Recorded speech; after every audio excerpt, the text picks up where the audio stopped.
So for this week, I plan to teach the children the Very Hungry Caterpillar, Okay.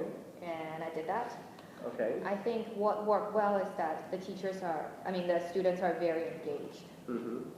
I showed the video of the Very Hungry Caterpillar, the story, and I also read through the book with them. They can relate because concepts like numbers, colors, these are the things that they're familiar with. And also the UOI that they're doing this week is how we organize ourselves. Okay. Is that right? How the world works. How the world works. That was the last UOI. How the world works, right? That's this UOI. And they've been talking about the life cycle. Okay. So you've made a connection between the language that they're learning and also that UOI. Yeah. That's good. And I start to see that it's very important to link the Make UOI these connections. Yeah. and the classes that I plan to teach to kind of support the English that they need to use in class. Because if I were to just show them something completely new, completely unrelated, they would have a hard time understanding what's going on. Besides that, I think what worked really well is that the students like watching videos more than reading. Okay. Because I think when they see something that's moving, they're more willing to just follow through what's going on in the video and all that, instead of just looking at the book, which is something that they can easily get distracted with. Like say a student would talk to them and then they would just forget that they're reading the book, or sometimes the pictures aren't good enough for them to understand what's going on. And there's very little that you can do with kids who's learning two languages at the same time. So I think it's important to tie the lesson plans to the UOI. I think it's very important to have engaging materials like video or other 21st century learning goals like collaboration, cooperation, and say student choice. All of those things are important. One thing that I wish I had done is that I wish I had planned better in terms of how I can scaffold more with their learning, because I still feel like I had a lesson plan there and that's what I had in mind. At the end of the day, I had to just teach half of the class. Okay. Do you feel like your lesson plan was maybe too in-depth? Maybe you put too much content in? Yeah. Maybe next time you could simplify it a little bit. And now you've at least got a baseline, so you know maybe the content that you tried to include was too much, or maybe the way that you presented, you know, the transition, or say the way you presented doing an activity or a task, maybe you could simplify it further. So at least you can start to reflect on your planning, and next time you can begin to maybe think, okay, do I need to include this much content? Is it really achieving the goal of the class? You know, are all of the activities, are they linked to the goal? Maybe some of the activities or some of the different learning areas in your class, they're not relevant, or maybe they need to be adjusted to really focus on the learning goal. Because I guess we need to make sure that at the end of the day you are achieving a goal in each of your classes, and your planning should reflect that. Right, and that ties in with standard form. Because I think the content knowledge is still something that I'm working on. Like you said, you know, I need to really think about what's relevant, what's not relevant, where I'm going to spend more time, and also allow myself to kind of say, okay, reteach if I have to. I don't have to move on and expect that they should know this. I should really work on that. Well, with your planning, I think what you can do is you can take out the parts which you think work really well, and you can reuse them, and you can kind of think, okay, well, this part of my class went really well, so now I can take that and I can recycle it in a future plan. And you can start to kind of self-assess your planning in terms of what worked and what you think could be improved, or really something that didn't work at all. And you can either revise what didn't work, or you can just say, I'll try something new, I'll try a different approach. Right.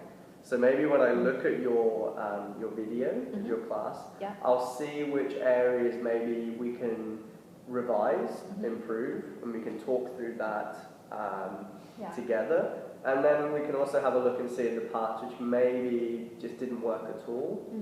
And we can either rethink a different way of doing it, or we can just take out all of the positives and focus on those in next week's planning. Perfect. But I think what you said about standard 4, making sure that you understand the subject area and the concepts and the goal of the class, and making it clear in your planning how you're going to achieve that goal.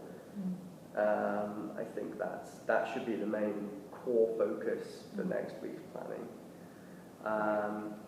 In terms of next week, have you decided logistically when are we going to record your class? When am I going to observe, and which class? I think next week let's take a look at the activities that we have to complete next week.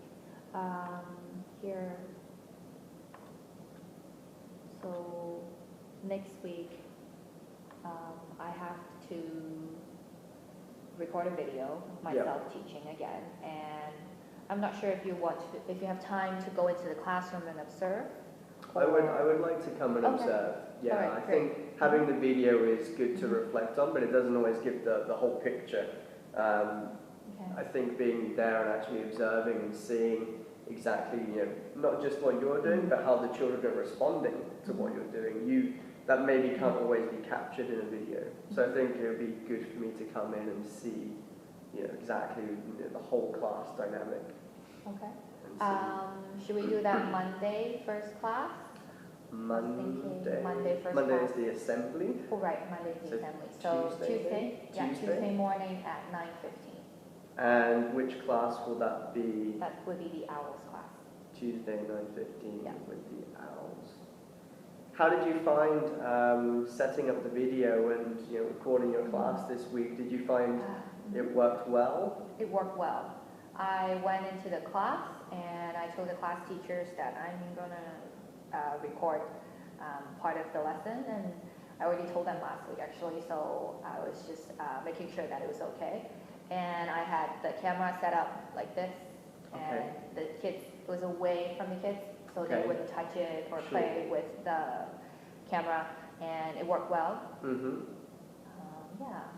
Okay.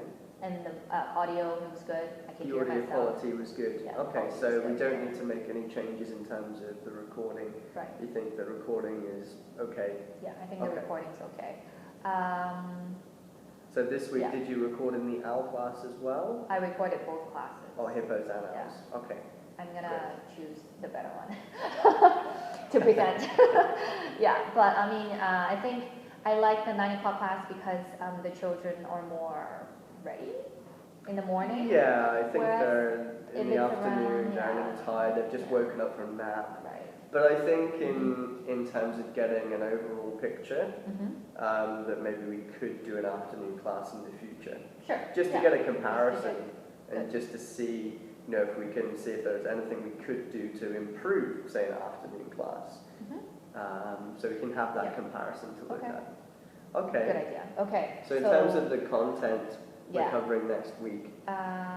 Yes, next week we'll focus on the content, and you will be observing me, and I need to submit the video. Then I have to do a student case study, which is something that is different from this week's assignment. Written reflection on the case study, including suggestions you received. So we can talk about the student case study. Okay. I think the important part is next steps, setting future goals. Right. So this will come down to your observations and how you assess your children in terms of, are they meeting the goal? If not, how can you scaffold to the next step?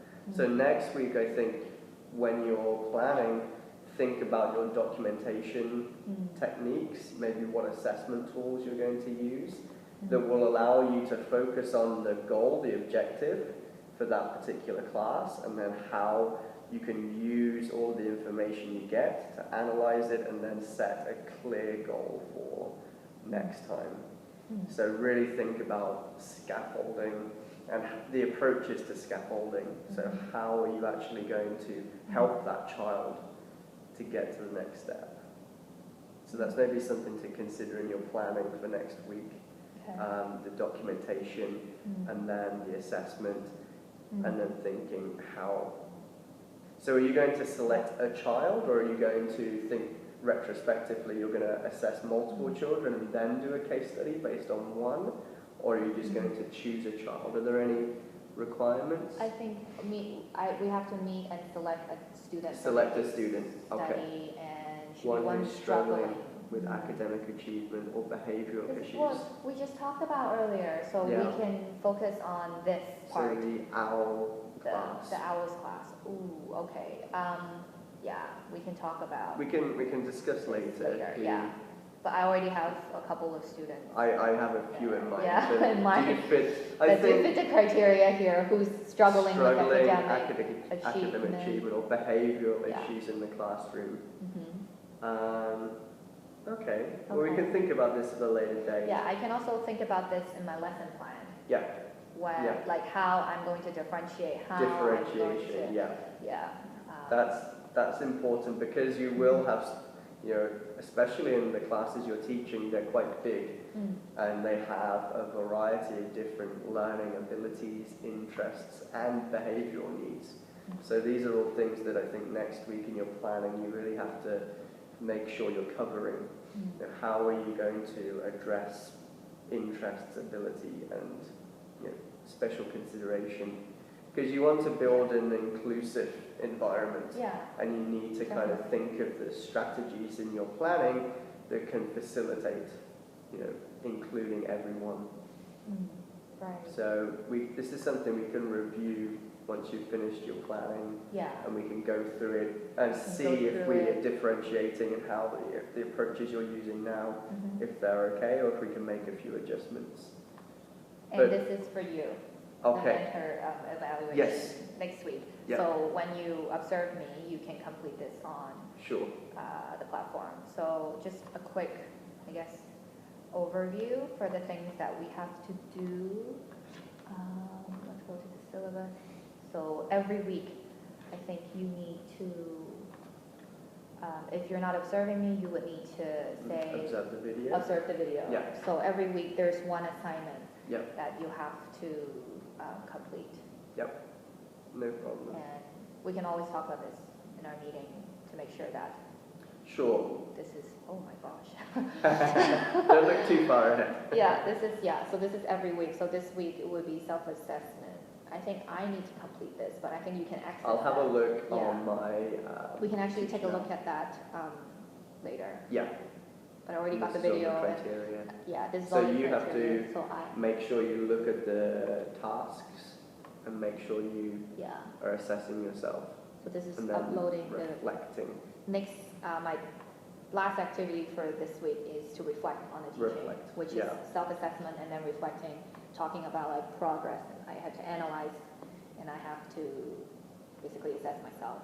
Yeah, And then you will assess me based on the baseline video. sure. And then next week will be a formal observation. Mm-hmm. Yeah. Good to go. No problem. Yay.